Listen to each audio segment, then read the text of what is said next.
hablar, decir unas palabras en serio o en broma. Porque si en serio no se ajustaría a un real homenaje a Ricardo, que goza de esa inflación de calendario con sus 96 años hermosísimos.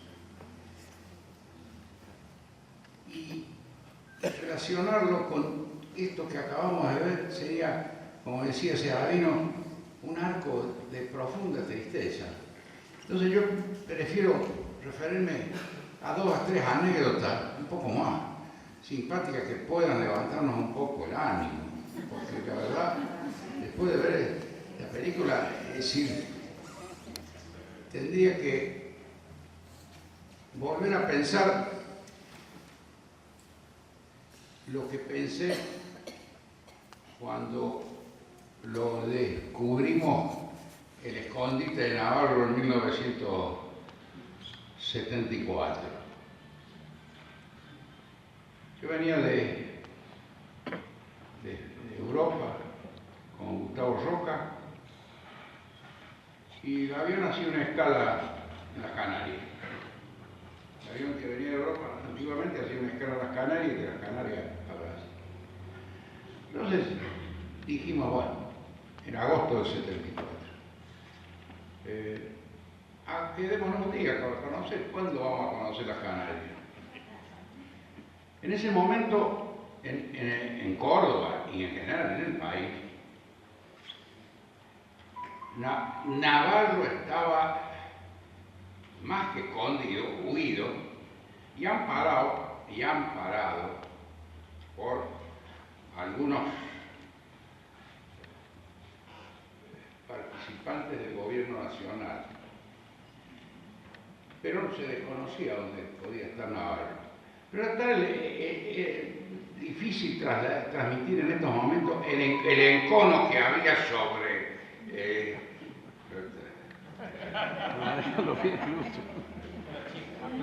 el encono que había sobre Navarro, porque ese encono es el que va a llamarnos la atención poderosamente nosotros con lo que va a ocurrir inmediatamente.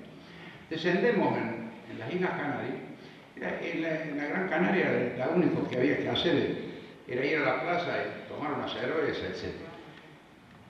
Y para nuestra sorpresa, en una mesa de la plaza, rodeado de 4 o 5 ciudadanos ilustres de las Canarias,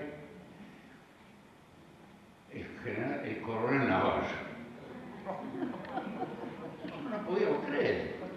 Buscamos algunos fotógrafos para ver de sacar una foto desde afuera sin que llamase la atención. Y efectivamente, después de examinar, etcétera, la situación, estaba confirmado que era Navarro. Averiguamos con el mozo que atendía esa confitería al aire libre y nos dice, sí, es el sobrino del intendente. Es un coronel argentino, sí, es sobrino del intendente. Y a mí se me cerró ahí el circulito, es decir, sobrino del intendente. Claro. Las Canarias, la isla Canarias, había sido el centro de inversión, digamos, política y a veces económica, de algunos sectores del movimiento nacional justicialista. Y no era casual, indiscutiblemente, de que en esa isla Canaria estuviera el coronel Navarro protegido de toda la furia que envolvía a toda la República Argentina. Cuando, minutos después, se cruzan algunas miradas desde la mesa nuestra, que no debemos haber sido demasiado disimulados, Navarro advierte, y no advierte reconociéndonos a nosotros, pero advierte que lo están mirando, y se levanta. Bueno, dijimos, bueno, apenas lleguemos a Córdoba, vamos a denunciar, cosa que hicimos. Pero en el aeropuerto, cuando fuimos a tomar el avión a ir desde las Canarias de vuelta a la Argentina, tuvimos el raro encuentro con un militante muy importante de una de las organizaciones organizaciones irregulares, digamos, que había en la República Argentina. Que venía de Europa, cuando nos ven en el salón, contentos, se saluda, se acerca. Y era un militante muy importante, que cuando le dijimos que Navarro estaba en la Canaria, donde él iba a descender esa noche por hacer también una pausa, dijo, qué oportunidad para hacer un acto político trascendente, pero en serio, decía. Que iba a ser realmente el segundo Navarrazo. Parece que no le dieron autorización, no se produjo el segundo Navarrazo, pero apenas llegamos a Córdoba, por lo menos dimos la información a La Voz del Interior, y Navarro quedó al descubierto de a dónde se había ido a refugiar. Pero lo interesante fue que se pudo haber producido el segundo Navarrazo, que hubiera sido muy feliz para todos. La segunda anécdota que quiero contar es un poco más tierna, porque es la ternura que nos une a los hinchas de Belgrano contra los hinchas de Universitario. Se imagina que a los hinchas de Universitario, los hinchas de Belgrano los vemos desde arriba.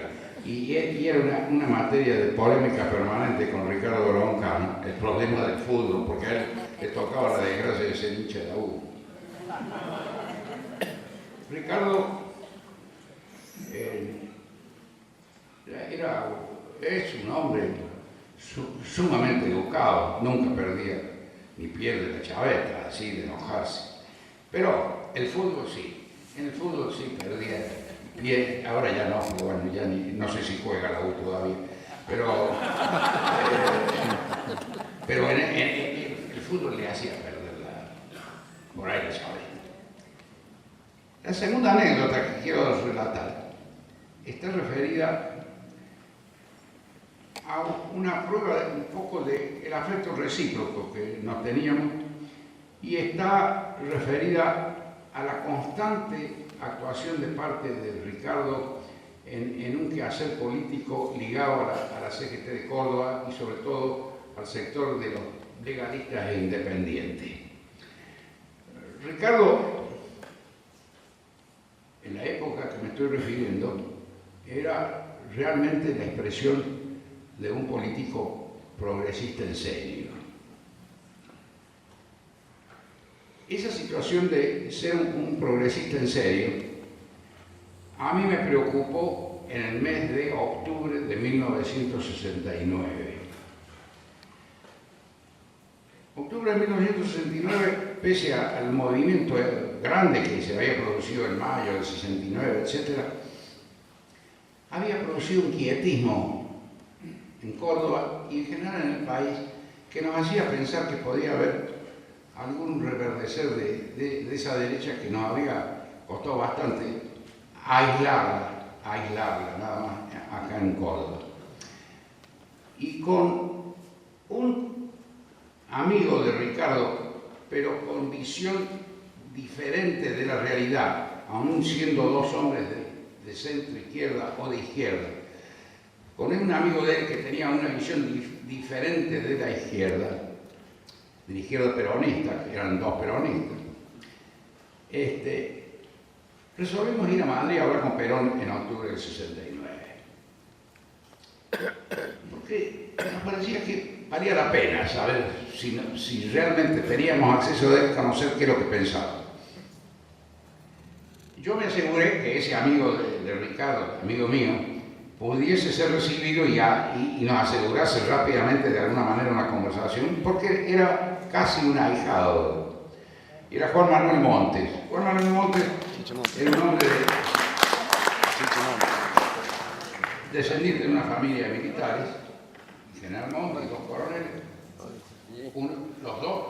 Dos de ellos, Montes, habían sido compañeros de Perón en la organización del GOB. De manera que, yendo con el Chiche Montes, estaba asegurado que de alguna manera, si Perón nos recibía, pudiéramos conversar con cierta tranquilidad. Y así fue. Perón estuvo muy simpático, muy agradable, pese a la interrupciones que hacía ese personaje siniestro de López Rega, es decir, a quien Perón se encargaba de ridiculizar, pero que en el fondo era una sensación de dominio que López Rega ejercía sobre el general. Porque pese a la ridiculización, mantener a un hombre que lo ridiculiza todo el día me da la impresión de que el que ridiculizaba de alguna manera algún poder tenía. Pero bueno, se desarrollaron muy bien las entrevistas, estábamos muy contentos. Yo le pedí a Perón que me diera 2 cartas. Una carta con Elpidio Torres, que estaba preso, dirigente del ESMAD, de mayo, del 29 de mayo, y otra carta para Ricardo Obregón.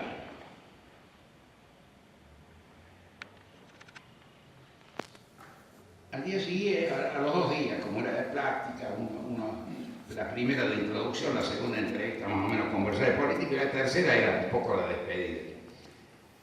Cuando llegamos a la tercera sesión, hablábamos en general y Perón, que era muy elegante en sus movimientos, muy tranquilo, me dice: acá tengo la carta para ese chico, Torres, etc. Y acá tengo la carta para el doctor Obregón Cano. Pero quiero hacerle una pregunta, garzoncito. Sí, general, ¿cómo no? ¿Qué pasa? ¿Le siguen diciendo comunista a Obregón Cano todavía en Córdoba? Cuando dijo eso, había 2 alternativas. La dijo con simpatía, hacía que nos hizo pensar de que él no compartía a los que lo denominaban de esa manera a Obregón. Pero siempre quedaba la duda, que era una advertencia que había mandado general a Ricardo Obregón, que no sé si se la he contado, pero ahora la familia se encargará de narrársela. Nos corrió frío a los 2, la verdad, nos corrió frío a Monte y a mí, porque dijimos, bueno, es un mensaje que está contrabalanceado por la carta, pero que de todas maneras es un mensaje que hay que tomarlo en cuenta. Yo creo que en realidad no era un mensaje para tomarlo en cuenta con temor, sino que era una advertencia de que los enemigos de Obregón estaban vivitos y coreando en Córdoba. Porque a esa referencia a lo que se dice de él es los que me han venido a decir a mí que Ricardo Obregón es comunista, que él tiene que saber que están vivitos y coreando. Lamentablemente esa carta nunca pudo llegarle a Obregón Cano.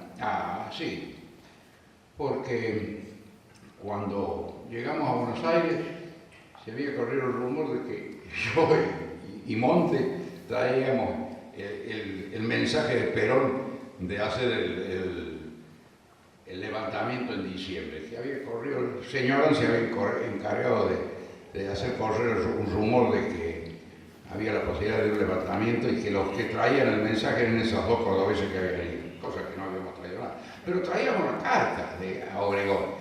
La carta de Torres no era tan complicada, pero la carta de Obregón sí. Y entonces, presos en Coordinación Federal, resolvimos romperla la carta de Ricardo porque nos parecía demasiado atrevido que cayera en manos de señora la carta que Perón le enviaba a Ricardo Obregón.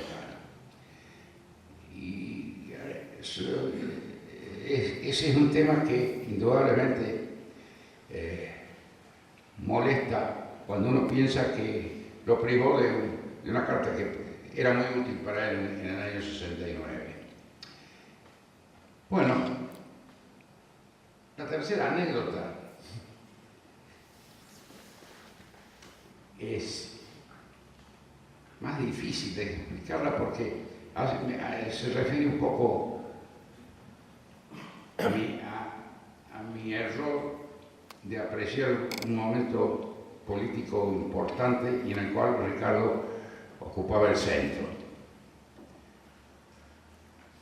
No creo haberlo dicho muchas veces, pero yo tuve una diferencia con Ricardo en ese momento de esa amistad que le tengo, porque no consideraba que Atilio López debía ser vicegobernador. Yo consideraba que el movimiento sindical debía mantener una autonomía plena y ser un agente de presión permanente hacia el gobierno popular.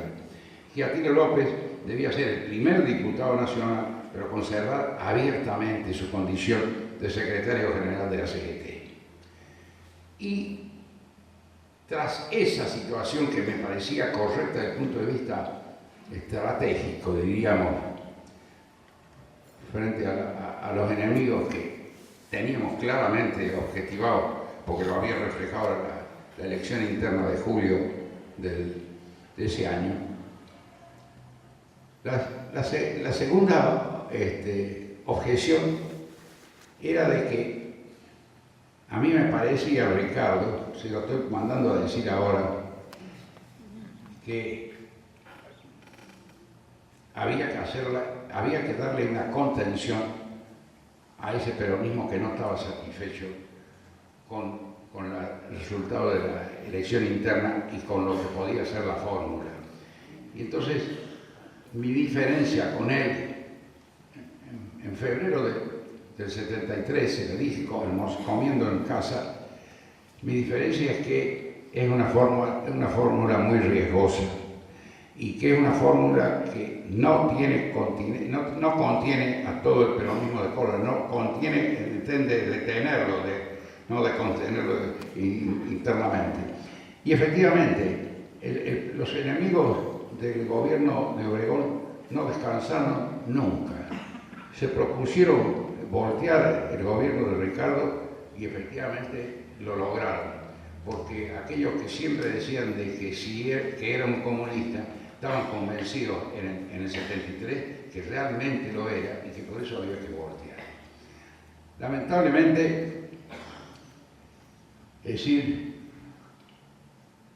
fueron jornadas de desperdicio, porque los esfuerzos que había hecho Córdoba para culminar en el 73 con una fórmula de lujo, era irritante que realmente se perdieran por una pretendida asonada de un jefe de policía. Y por eso no es posible,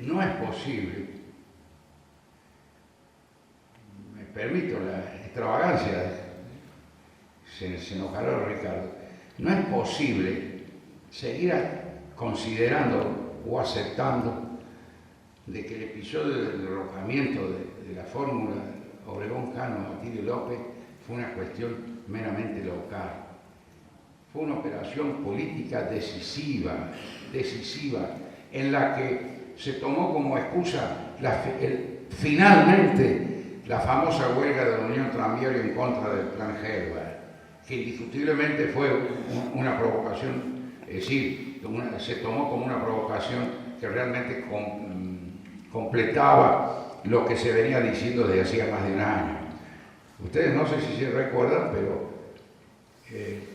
la Unión Tranviaria tenía un diferendo de salario en el mes de febrero, creo, enero-febrero del 74. Y en Córdoba, como consecuencia de esa huelga de transporte, fue la primera vez, y la única yo creo, que se permitió que un sindicato criticara el plan Gelbar que había suscrito Perón con el ministro de Economía. Indudablemente Atilio López no estaba de acuerdo con esa medida, pero hubo una provocación de los enemigos de siempre, de los que no habían descansado desde el año 73, en usar cualquier artimaña. Y indudablemente la provocación que significaba que el gremio del vicegobernador de Córdoba le declarase y repudiase el plan que Perón había firmado con su ministro de Economía, indudablemente la bandeja estaba servida para la decapitación, como fue. E inmediatamente todos los mismos dirigentes que aparecieron en el acto de julio del 73 en Huerta Grande, con la presencia del gobernador y del vicegobernador, esos mismos dirigentes, los mismos, consagraron en Altagracia el apoyo al Navarrazo y la caída de esa fórmula brillante que tenía la ciudad de Córdoba, la provincia de Córdoba. yo no quiero terminar sin dar una expresión de alegría hacia este inflacionista de calendario que es Ricardo Broncano con sus 96 años y de transmitirle de que fue muchas veces, para todo el sector legalista, para todo el sector independiente de Córdoba, una permanente ventana abierta desde el sector político que nos ayudó muchísimo y que permitió finalmente que ese camino desde el 57 terminase en el 73 con ese brillante triunfo de dos representantes auténticos del producto de la política cordobesa, que lamentablemente terminase de la forma tan horrorosa como fue el asesinato de Atienzo. Lo más que puedo decir es que estoy muy contento de haber hecho este raconto y que lamentablemente no hayamos podido festejarlo con un segundo navarrazo.